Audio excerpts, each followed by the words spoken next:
স্বাস্থ্য ভবন পরিদর্শনে স্বাস্থ্যমন্ত্রী শারদ দত্ত মুখোপাধ্যায়।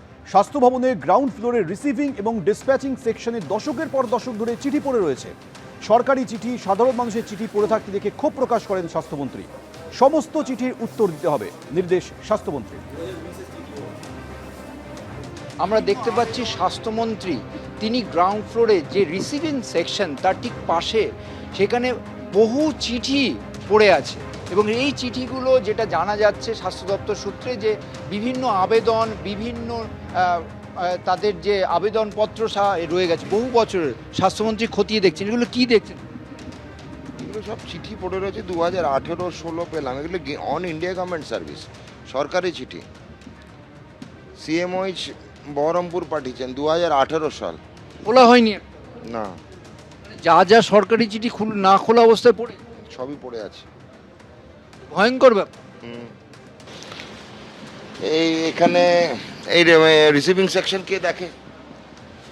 যে দেখে আমার কাছে পাঠান। হ্যাঁ, আপনাদের এখানে যে চিঠির রিসিভিং দেখে, কেন দুজনকে দিয়ে লাভ দিতে হবে? এখানে যা লোড আছে কম করে 20 জন দিতে হবে। 2016 সালের চিঠিও পেয়েছি, আমাদের যারা গুছাচ্ছে বললো হ্যাঁ ওরকম বা তারও আগে আছে, কোনোটাই খোলা হয়নি। আমি বলে দিয়েছি যেহেতু বহু পুরনো চিঠি আছে, সেগুলো হয়তো যারা পাঠিয়েছিল তারাও ভুলে গেছে, তা প্রথম থেকেই খোলা হোক। আজকের দিনে যেসব চিঠি আছে প্রত্যেকটা চিঠির প্রাপ্তি স্বীকার করতে হবে, মাননীয় মুখ্যমন্ত্রী বলেছিলেন, আর প্রত্যেকটা চিঠির উত্তর দিতে হবে। তার জন্য যদি আমাদের লোকবল কম থাকে তো বাড়াতে হবে। লোকবল কম ছিল, আমি জন্য বাড়াতে বলেছি। এই মুহূর্তে যে চিঠি আমরা দেখতে পাচ্ছি সামনে দেখা যাচ্ছে এটা খোলা হয়নি।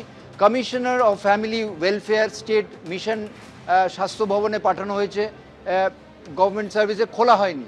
এরকম একাধিক চিঠি, অসংখ্য চিঠি ডিবিএ হয়ে আছে এবং সেই চিঠি এই মুহূর্তে স্বাস্থ্যমন্ত্রী নির্দেশ দেওয়ার পরে সেগুলো সাফাই করে সর্টিং করা হচ্ছে। এখানে আমরা দেখতে পাচ্ছি এই যে পরপর লাগানো আছে, যে লেবেল দেওয়া আছে, সেক্রেটারির কাছে কিছু চিঠি, ডিএমইর কাছে চিঠি। এই চিঠি এসছে কত সালে সেটা দেখা যাচ্ছে 2024 সালের চিঠি, খোলা হয়নি। রিসিভিং সেকশনে বহু চিঠি, নাগরিকদের চিঠি, সরকারি চিঠি পড়ে থাকছে, অথচ সেগুলো খোলা হচ্ছে না, সরকারি পদক্ষেপও করা হচ্ছে না। স্বাস্থ্যমন্ত্রী যথেষ্ট ক্ষোভ প্রকাশ করে গেলেন এবং তিনি এটাও বললেন যে এই চিঠিগুলো আজকে থেকে খোলার কাজ শুরু হলো এবং প্রত্যেকটার প্রাপ্তি স্বীকার করা হবে। এর জন্য বাড়তি কর্মী লাগলে বাড়তি কর্মী দেওয়া হবে। তৃণমূলের সমর্থনে নদিয়া জেলা পরিষদ দখল করলো বিজেপি। জেলা পরিষদের সভাধিপতি নির্বাচিত হলেন বিজেপির প্রণতি বিশ্বাস।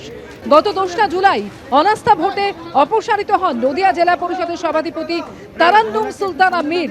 জেলা পরিষদের মোট 52 জন সদস্যের মধ্যে 31 জন তারান্নুমের বিরুদ্ধে ভোট দেন।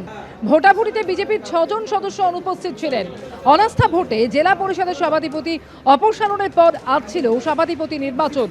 বিজেপির 6 জন সদস্য এবং 15 জন তৃণমূল সদস্য বিজেপি প্রার্থী প্রণতি বিশ্বাসের পক্ষে ভোট দেন।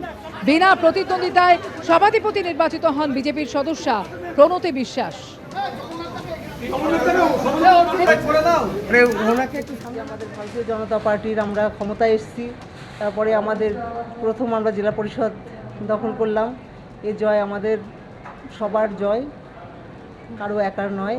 দুর্নীতির বিরুদ্ধে জয় হয়েছে, দুর্নীতির বিরুদ্ধে মানুষ যাতে সুস্থভাবে মানুষ পরিচালনা করতে পারে।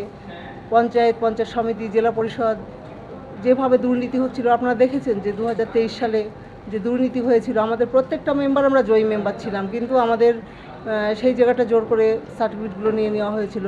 আমরা কয়েকটা মেয়ে শুধু আমরা জিতেছিলাম। বিপক্ষ যারা আমাদের, তারা নিজেরা প্রার্থী দেওয়ারই সাহস করতে পারেনি।